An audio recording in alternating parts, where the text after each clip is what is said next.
Hey guys, good afternoon.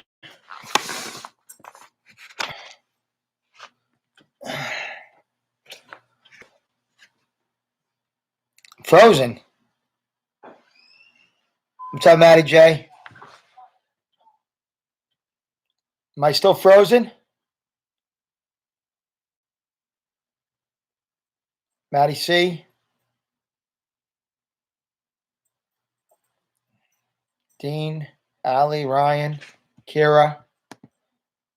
Let's see. Allie, Ava, Christian, Dean, Bells, Julia, Kira, Matt, and Rai. All right, it's 11. Hoping to see Adonis.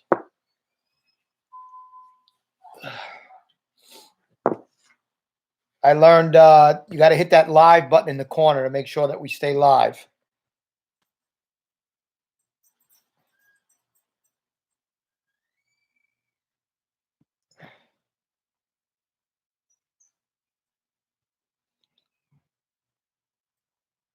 Now it's working. Okay. Allie, Ava, Christian, Dean, Bells, Julia, Kira, Matt, Ryan. No Adonis yet. Waiting on Adonis. What's the matter, Riley? You got to get self-control, girl.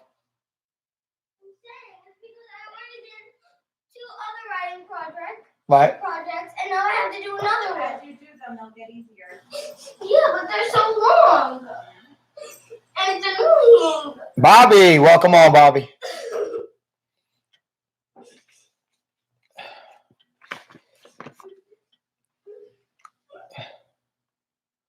My daughter doesn't want to do her writing assignment. She's not happy. It's not going to get easier, and they're not going to get harder. I'm only whispering because if she hears me talking about it, she'll throw a shoe at me. She's yelling at my wife.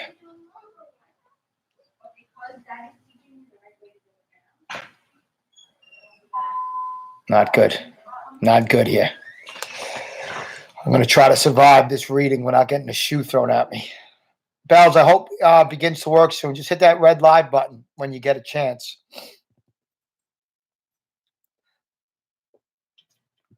Happy Bobby's here. I've been missing on that, Bobby. Finishing up your report cards. That's what I've been doing this afternoon. That's been fun.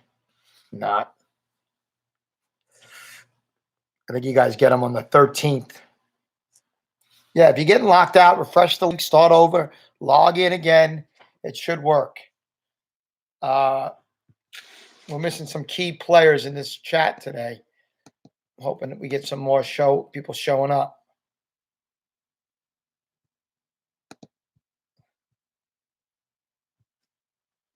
No, good you, Bobby. Go outside and play. The Nearpods got started way late, so not on you. I had some internet issues, unfortunately, and I didn't think to use my phone, but I'm not sure if it would have worked good with my phone either, because the Wi-Fi might have been down as well.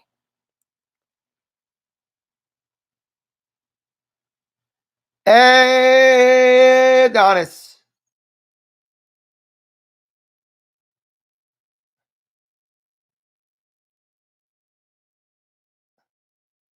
Paint your room. Nice, Isabella. Let me guess. Purple? Did you paint it purple?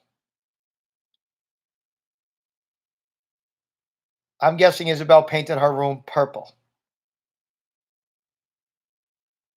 Maddie, I love that you took the time to come in. That's awesome. I want you outside today. There's no better day in the world to be outside than today. Oh, cool. Yeah, I didn't say yours is going to be purple, Matt. Waiting on Isabella. My guess was purple. Come on, Bells. Thousands of people are waiting to hear your response. Isabella's room was painted pink and purple. That's yes. Oh, it was pink and purple. Blue-gray, very nice. I like blue-gray. Blue-gray. Okay, we ready to get going, guys? I was hoping Preston would be here. Told me he would be. I don't see him. Maybe he's outside. It's a nice day out today for sure. All right, today we're going to do the reading. tomorrow we were going to do the Nearpod for this, but I have a faculty meeting at 1 o'clock. So we're not going to do Nearpods tomorrow, Jason Lincoln's Killer. We'll do it Wednesday. But we will do the 4 o'clock. But 4 o'clock is just going to be a meeting. We're just going to have a chit-chat session tomorrow. So no Nearpods tomorrow at 1. But we will do just a overall meeting of the class tomorrow. So spread the word to all of your buddies that are in this classroom. I put the new band codes out. I don't know if you guys have the band codes, and I put out the music code. That should have been emailed to you by the teacher, but if it wasn't, it's out there now. Check the stream for that, and that's pretty much it. 4 o'clock is the chat tomorrow. 4 o'clock. And we start our new book on Wednesday. New book Wednesday. You'll find out that book tomorrow.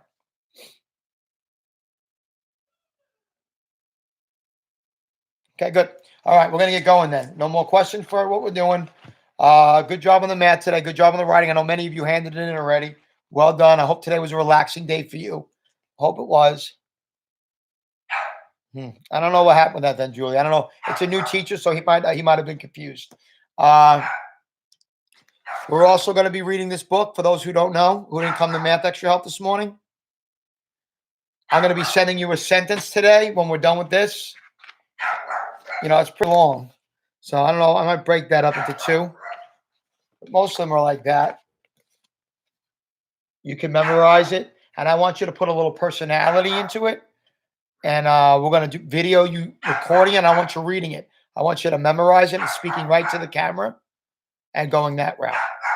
Guys, you have to hold on. My dog is having a nervous breakdown. I got to find out what's up. Bear with me.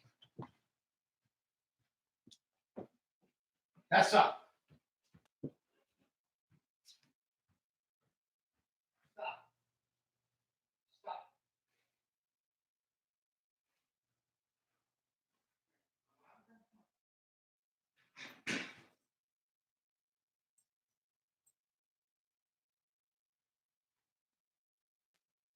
Hold on 1 second, guys.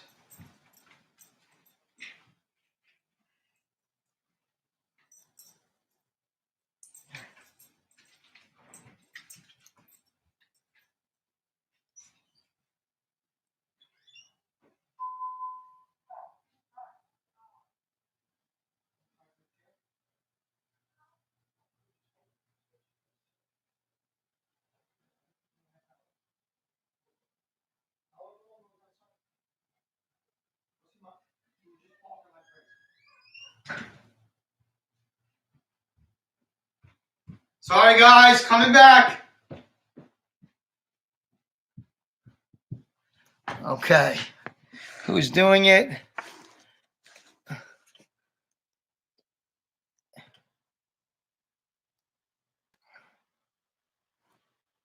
Okay, here we go. Not everyone. Dean, if you don't want to read, you don't have to. I'm just doing it for the people that want to do it.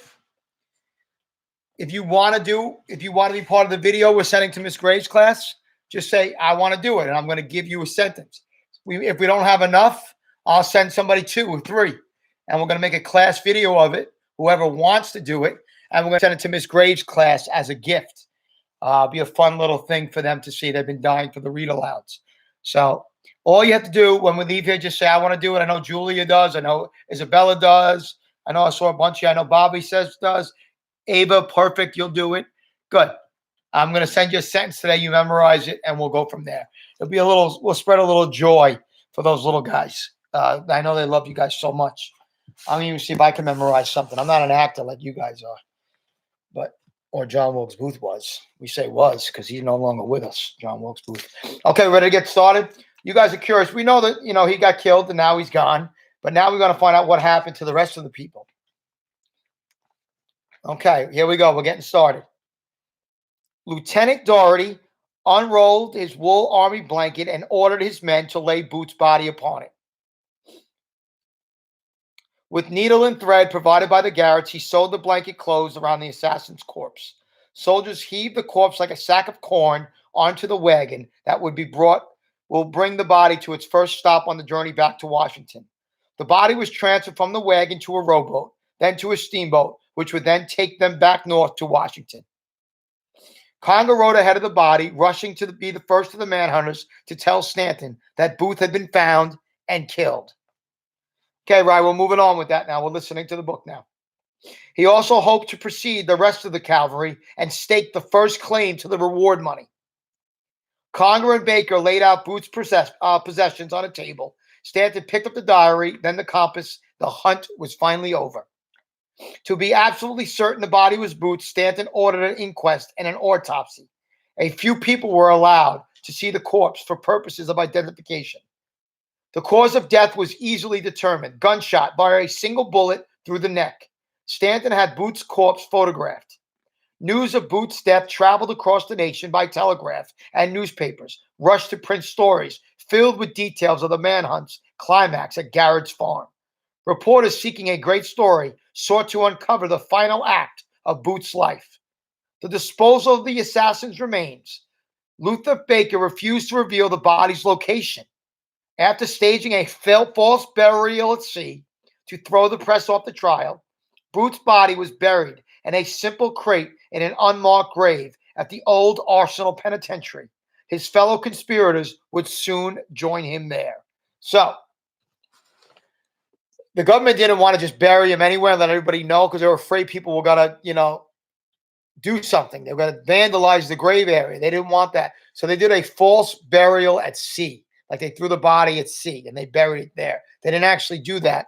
They buried it in an unmarked grave so nobody could really know but the government where the body was buried.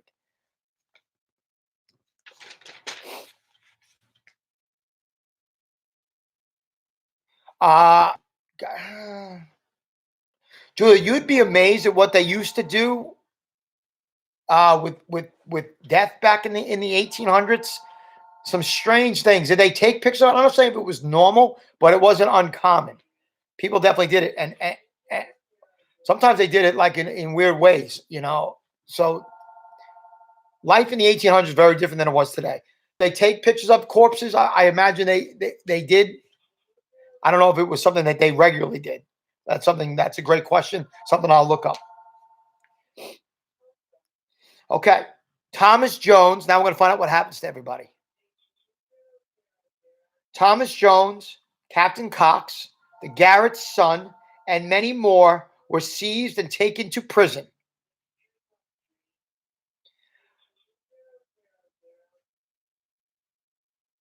Curiously, within weeks, Stanton freed them all. He put on trial only 8 defendants. So everybody, after a few weeks, everybody was set free except for 8 people. 8 people. They were Mary Surratt, Lewis Powell,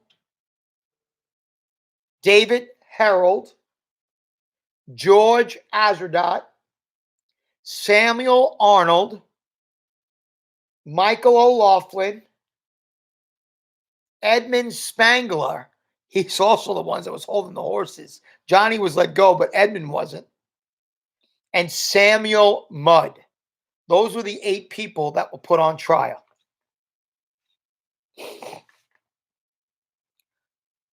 Not one person who helped Booth and Herold during their escape, except Dr. Mudd, was punished.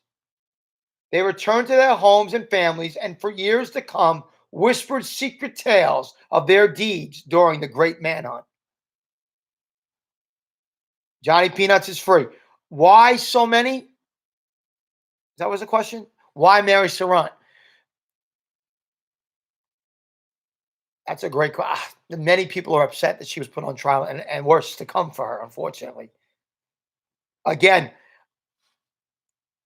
I wouldn't say poor Mary Surratt, because she was involved in her own way. Did she deserve what John Wilkes Booth got and David Herold got? Probably not, but let's find out what they did get. Another hunt, the one for reward money, began before Booth's corpse had even cooled. With Booth dead and his chief accomplices under arrest, awaiting trial, it was time to cash in. Hundreds of manhunters rushed to claim a portion of the $100,000 reward offered by the War Department. Tipsters with a slightest connection to the 12-day search for Lincoln's killer tried to get their piece of the reward. More than a year after the manhunt ended, the government, lots of pictures, I'll show you them in a second. The government finally paid out the reward, and here's how it was divided. Congress paid Conger $15,000. Doherty got $5,250. These were the generals. Lafayette Baker, $3,750. Luther Baker, his cousin, $3,000. The guy that shot Booth, Boston Corbett, along with every non-commissioned officer at the barn, received $1,653. Colonel Ellis and other interrogators received $500 to $1,000 each for their roles in the manhunt.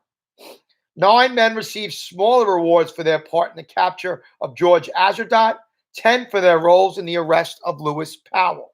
So the money was divided among a ton of people.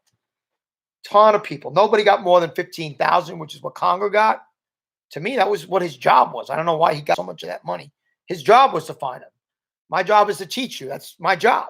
I don't get paid extra because I'm teaching you. So I don't know why Conger, Doherty, or Baker, or any of those guys got extra. They're part of the government. If it was like, if Mudd had turned them in, then you give him the $50,000 reward because he's not paid to do that. But interesting how people that were supposed to do their job got part of the reward. I don't think that would play today. Like if the police are after somebody, they don't make extra money because they find them. That's their job. So Richard Garrett made a claim against the United States government for compensation, the guy who owned the farm. He wanted the government, to pay for his land that they destroyed. I agree, Christian. I think Corbett, if they were giving him money, he should have got more. He's the one that killed him, but he didn't. He got the same as everybody else. So Richard Garrett now, he had a claim against the U.S. government for compensation for the value of his property, including the burned barn and the corn and the hay that the horses ate. The government considered his claim, but refused to pay him a cent. He got paid nothing. After all, he had been disloyal to the Union. So the Union said, listen, you're lucky you're not in jail. We're not paying you for your barn or the feed that the horses ate. Too bad. You're lucky you're not going to prison for your life. So you shut your mouth and move on. That's what he went with. Interesting. Julia and Christian, I'd say he wasn't supposed to, but he was never told not to fire. And he said, I only fired because I was protecting my soldiers because Booth was armed and ready to fire. So I don't know. He was never given the order not to fire. Remember that. Boston Corbett, watch this, and you're here, right here, was never punished for shooting Booth. He had violated no orders, and no one could prove his motive was anything other than protecting the men. He enjoyed both fame and notoriety for a brief time. Then he went mad, he went crazy, and disappeared, and no one ever knew what happened to him. So the guy that shot Booth became a celebrity. You know, he's a hero. Picture him being on all the talk shows that go on today. Not that they had those back then, but he was popular. Newspapers wanted to interview him. He was a little bit of a celebrity. Then he went a little crazy in the head and disappeared, and no one knows whatever happened to him. Yeah, Bobby, but they didn't want Booth alive at all costs. They did not want him. Nobody wanted to be dead either. If Booth had been allowed to come out of there shooting, the chances of him killing a soldier were good. He probably would have got 1 or 2 of them. So you wanted to take him alive, but it wasn't alive at all costs. No. If you can take him alive, take him alive. And Boston Corbett didn't think that was possible. He thought there'd be deaths. No, Isabel, I think he went. I don't know. Who knows why anyone goes a little off the deep end? We don't know. I don't know the reasoning. Okay. Now, look at this chapter's name. Can you read that? Trial and execution. 8 people on trial. How many of them are getting executed? How many do you think out of the 8 are going to be executed? Give me a number. How many out of the 8 are going to get hanged? There's 8 of them. How many are going to go? Bobby says 4. Isabella says 3. Julie Madonna says, oh no. I don't know what number that is. Why is it called what? Execution? Because right now we're going to find out after the trial how many get sentenced to death. 5, Allison 3, Maddie Johnson 4, Dean 5, Ryan 4, Kira 4, Julia 5, Ava 5, Julia 4. Okay, let's find out how many get executed. On the morning of July 6, 1865, the clock began ticking, and one of the most dramatic events in the history of Washington, the climactic event of the manhunt. It had been 2.5 months since the death of John Wilkes Booth. An officer left the War Department and delivered death warrants to the defendants. Mary Surratt, death warrant. David Harold, death warrant. George Azardot, death warrant. Lewis Powell, death warrant. 4. 4 of them. They would be hanged tomorrow morning. The rapid conviction, sentencing, and execution of the Lincoln assassination conspirators concluded the trial that had lasted through May and June. 4 of Booth's helpers and henchmen, Edmund Spangler, Michael O'Laughlin, Sam Arnold, and Dr. Samuel Mudd, received prison sentences. Booth was already dead. So 4 of the 8 conspirators who had been put on trial took center stage on execution day. The soldiers in the old Arsenal Penitentiary hurriedly. On July 7th, the prisoners were paraded onto the scaffold. The condemned were bound and hooded. Nooses were slipped over their necks. At 1:26 p.m., they dropped to their deaths. Lewis Powell, David Harold, and George Azardot reunited in the grave with John Wilkes Booth, together again, as they had been that terrible evening on April 1865, when the chase for Lincoln's killer began. Penitentiary, the jail. Here's a picture of Lewis, the last picture of Lewis Powell taken in prison. That's the one that attacked. You see the handcuffs on him. That's the man. He looks like almost like a mannequin, right?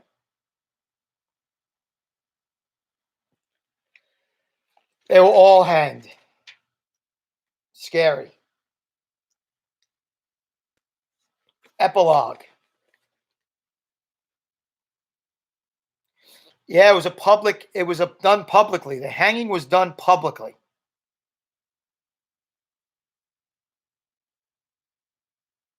Yep. Okay, epilogue. In 1869, President Andrew Johnson released the body of John Wilkes Booth to the assassin's brother, Edwin, who had him buried quietly in the family plot at Green Mountain Cemetery in Baltimore, Maryland. He lies there still, but no headstone marks his grave. Edmund Stanton continued to serve as Secretary of War during the difficult times of Andrew Johnson's presidency. Johnson tried to fire him, but Stanton refused to surrender his War Department offices. General Grant became President Grant in 1869 and nominated Stanton to the Supreme Court. Sadly, Stanton died before he could join the court. Secretary of State William H. Seward and his sons survived their wounds. For the rest of his life until his death in 1872, he preferred to turn the scarred half of his face away from the camera. Sadly, only 2 months after the Lincoln assassination, Seward's wife died. The following year, his daughter, Fanny, died from tuberculosis. Clara Harris and Henry Rathbone married, but 18 years later, he went crazy. And unfortunately, he went crazy. No one ever heard from him again. The guy that was with Lincoln. Now, he might have went crazy from the guilt. of what he did, of not protecting Lincoln. That might have been a lot for him to handle. But again, we don't know what happened to Henry Rathbone. Thomas Jones, remember Thomas Jones, who was the one who led the river, held the river? Kept the secrets of the pine thicket until almost 20 years later. He told his tale to a writer. He later wrote in his own book about his adventures with John Wilkes Booth. Lafayette Baker also published a book about the manhunt. He unfortunately exaggerated his role in the chase for Booth. John Harrison Surratt, remember the guy who was in Canada, Mary Surratt's son? The wife died of, who knows what happened, but the kid, Franny, was 20-something. She died of an illness called tuberculosis. Right now, people don't die from that anymore. But unfortunately, back then, there was no medicine for it, and she died. John Harrison Surratt was eventually tracked down through Canada to Europe, where he served under a false name in the Pope's army. He was chased to Egypt, captured, and in 1867 brought back to America for trial. In 1868, after a trial failed to reach a verdict and charges were dismissed, he was released. A free man, but he earned the reputation of a coward who abandoned his mother to die. Dr. Samuel Mudd was imprisoned in Florida, but his sentence was commuted by President Johnson. President Johnson now let Mudd out of jail. He let Samuel Mudd out of jail, partly for assisting during an outbreak of illness in the prison. He returned to his farm in 1869. Before he died in 1883, he confessed to Samuel Cox Jr. that he had known all along that the injured stranger at his door was John Wilkes Booth. We knew that, though. He traveled, Bob. He kept trying to get away from people. So he joined an army in Italy and tried to fight, but eventually they tracked him down.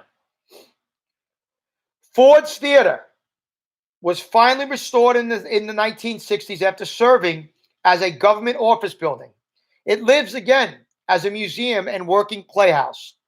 Presidents came here again to attend plays, but out of respect for Abraham Lincoln, no one sits in the president's box. The restoration of the theater was meant as a tribute to Abraham Lincoln, but Ford's has also become a memorial to his assassin.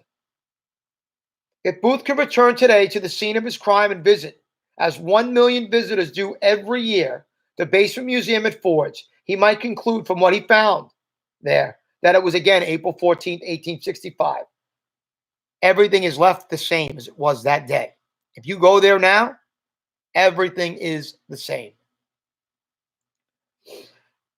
He would find preserved in climate-controlled, shatterproof display cases the prized relic of the assassination, the original door to the president's box, its peephole still luring curious eyes, his revolver and his knife, the carbine, Booth and Harold picked up on their midnight run to Surratt's Tavern. He whistled, and keys, photos of his sweethearts, his pocket diary, its pages still open, as if awaiting another entry, his Derringer pistol, and resisting in its velvet-lined box his pocket compass, which guided him during his dangerous days on the run. You could see all of these things. If you go to Washington and go to Ford's Theater, you could see every one of those elements. The diary, the compass, the pictures of his girlfriends, everything. Everything. So if you get a chance to go, explain to your family what everything is. They would be amazed at what you know now. John Wilkes Booth did not get what he wanted. Yes, he did kill Abraham Lincoln. But in another way, Booth was a failure. He did not inspire the South to fight on. He did not prolong the Civil War. He did not win the battles for the Confederate armies. He did not undo the Emancipation Proclamation. Nor did he revive slavery. Booth had several girlfriends. Remember he said he took pics of 5 of them?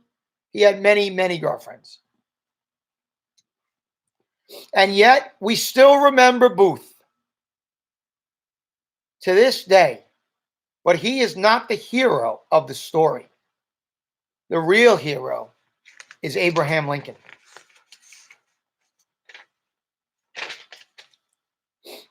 and the principles for which he lived and died: freedom and equal rights for all Americans. If Ford's Theater is Booth's place, then walk across the street. There is a memorial to Abraham Lincoln, but many people do not even know it exists. Few visitors to Ford's cross 10th Street and climb the stairs to the Pedersen House. If you go there today, you could walk to the tiny back bedroom and stand in the same place where Lincoln's family and friends once stood around his deathbed, bidding him farewell for the final time, but vowing to continue his unfinished work.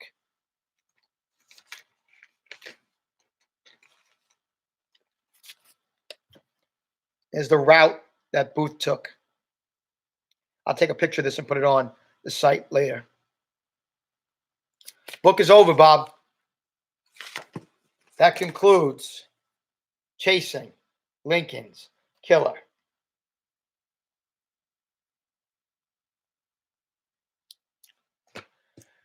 Now, truth be told, if you go, the White House, yeah, very cool, very, very cool place to visit. Go to Ford's Theater. Walk across the street to Pedersen's house. No one even knows it's really there. You could lead the tour and be like, this is where this happened. Come follow me. They let you in there. You could go to the bedroom where Lincoln took his last breath. It's still the same. What an incredible trip it is. You guys were connected to it. So when you go, you're going to be like, oh, you're going to love it.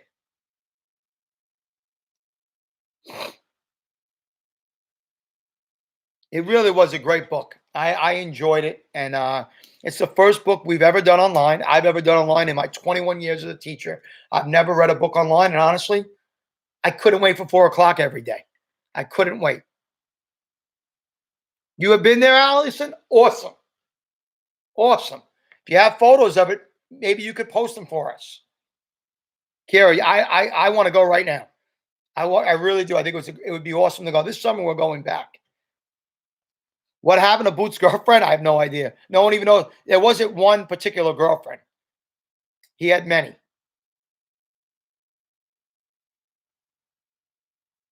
But that's it for today. Tomorrow we'll go back to regular math. Tomorrow we're going to do estimation with decimals. Not hard at all. Tomorrow we're going to go back to do some social studies. We're going to do the persuasive writing. I'm going to start setting up times for you for boxes and bullets. And I'm going to help you out with your individual writing. I'm going to assign another book for you through Raz Kids. Hopefully you already did the one I assigned. And we're going to keep going from there. But otherwise, any other questions, let me know. Tomorrow we're just going to chat at 4. But otherwise, have a great rest of the day. Go outside and enjoy it. I'm going to ride my bike around the block with my kids. I haven't rode a bike in 20 years. I've been going on bike rides every day.